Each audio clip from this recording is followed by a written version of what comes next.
Sa bawat tibok ng puso, may kasamang bigat na hindi nakikita.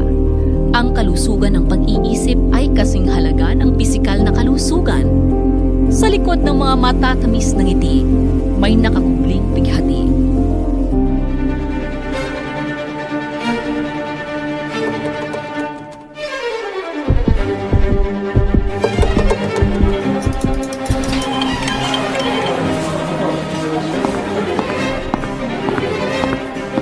Tara, usap tayo. Noong unang panahon, ang usapin tungkol sa kalusugan ng pag-iisip ay tila isang bawal na paksa. Ang mga mungkahi ng mga naghihikahos nating mga kaibigan, kaanak, at miyembro ng komunidad ay hindi naririnig at naglalaho na lamang na parang bula. Ngunit sa paglipas ng dekada, unti-unting nabigyang pansin ito sa pamamagitan ng mga batas tulad ng Mental Health Act of 2018. Isinagawa ang participatory approach sa komunidad gaya ng psychological assessments at intervention programs upang maagapan ang paglala ng suliranin at paglobo ng kaso. Kabilang din sa mga inisyatibo ng pamahalaang lungsod ng Coronadal sa pagsulong ng kalusugang pangkaisipan ng mga mamamayan ang paglagda ni City Mayor Attorney Eliordo U. Ojena ng Executive Order No. 45 Series of 2023 na nagtalaga ng isang Technical Working Group o TWG para sa mental health. Kinalaunan, nilagdaan din ng alkalde ang Executive Order No. 2 Series of 2024 na siya namang nagtakda ng mga landmark measures para sa pagbibigay ng mga serbisyong medikal sa buong lungsod. Bilang tugon, ipinasa ng sangguniang panlungsod ng Coronadal ang Ordinance No. 2 Series of 2024 o ang City of Coronadal Mental Health Ordinance na iniakda ni dating konsehala Annabel G. Pingoy.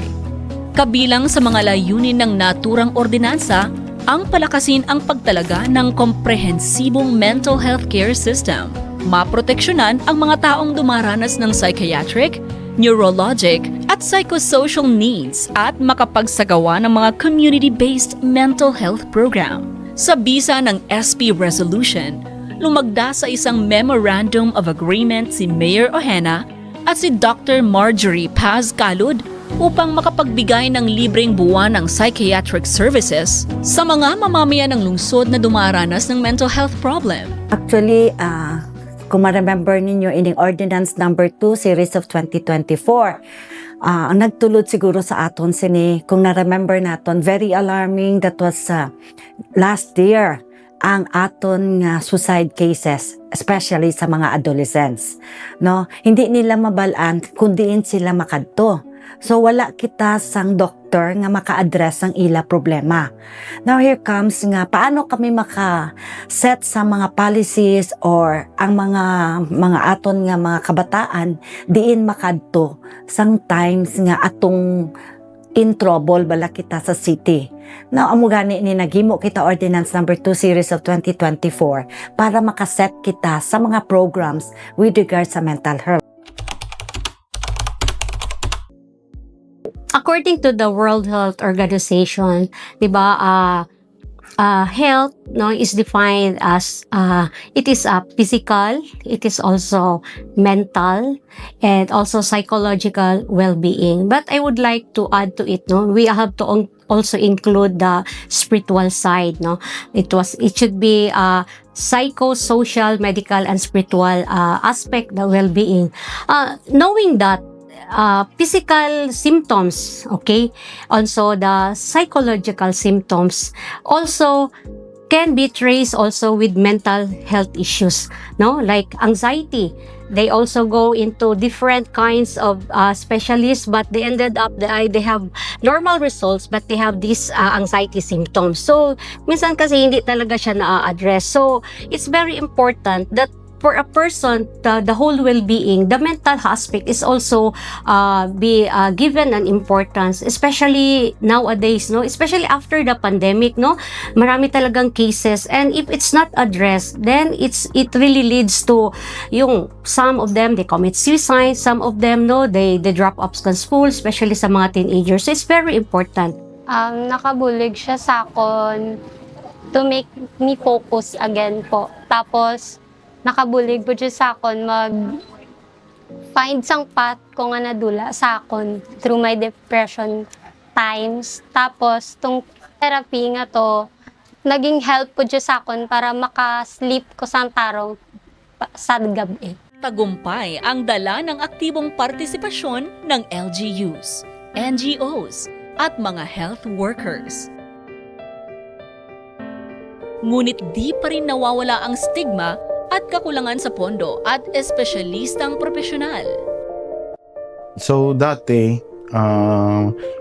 damo kita problema sa mental health cases naton diri, and wala kita sang ang aton mga pumuluyo, wala sang mga sangkatuan kay tungod nga pigado man kag medyo expensive ang pagpa-check up sa aton mga psychiatrist, and wala kita sang psychiatrist diri sa aton nga syudad nga naga-practice diri. So kung may problema kita, nagkakadto pa sila sa Davao kag sa Jensan. Nag-abot man kita sa panahon nga nagdamo ang aton cases sa mga suicide cases. So mga kabataan, mga estudyante nga nabudlayan mag-cope up and nag-result na sa pag-attempt sa suicide. And because of this, ang aton nga pinalanggang nga mayor, si Mayor Ilodo Ojeda, create siya sang through an executive order, na-create siya sang isa ka mental health council, and dito na-discuss ang mga strategies kung paano natin ma-address ang problem natin sa suicide cases natin diri sa Coronadal. So far, ma'am, dako gid siya nga bulig para sa akon kay first of all, mas naintindihan ko ang akon nga self, then na-learn ko paano i-control ang akon nga emotion, then mas na-improve ang akon nga mental well-being, then nagkaroon din ako sang positibo nga pananaw sa life ko.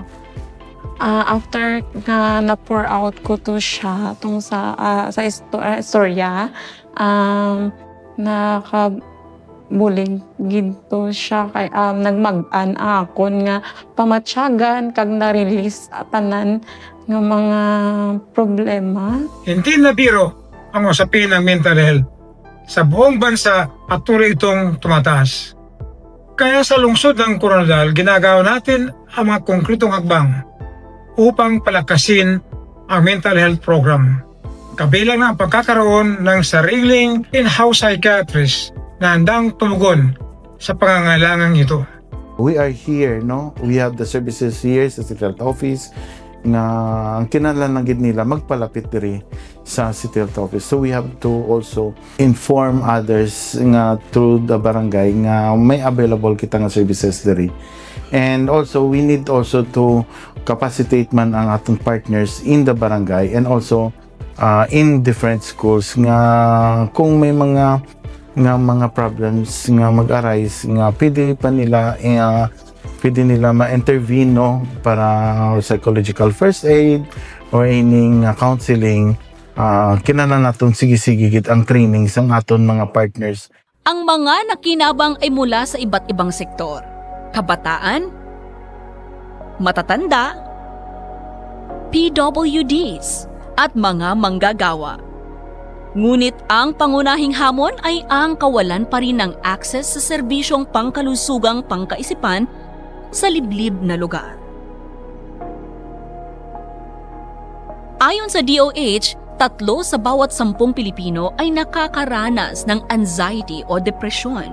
Ngunit tanging isa lamang sa kanila ang humihingi ng tulong. Pinapakita ng datos na sa mga lugar na may aktibong mental health program, bumaba ng 40% ang insidente ng self-harm at absenteeism sa trabaho. Sa pagtatapos ng kwentong ito, isang paalala. Ang pag-aalaga sa ating isipan ay hindi kahinaan. Ito ay lakas. Sama-sama nating itaguyod ang isang lipunang may stronger minds, healthier lives.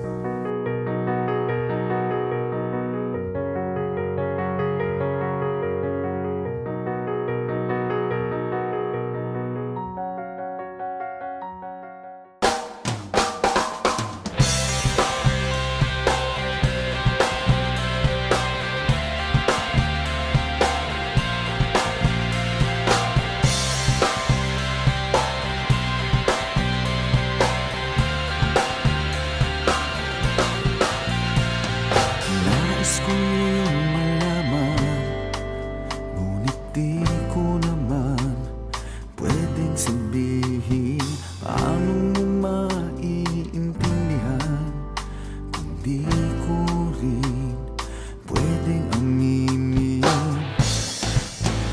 Ngunit kahit puno ng lihim ang aking pagkatao, maging ang buhay kong ito'y ibibigay sa'yo. Tibay at lakas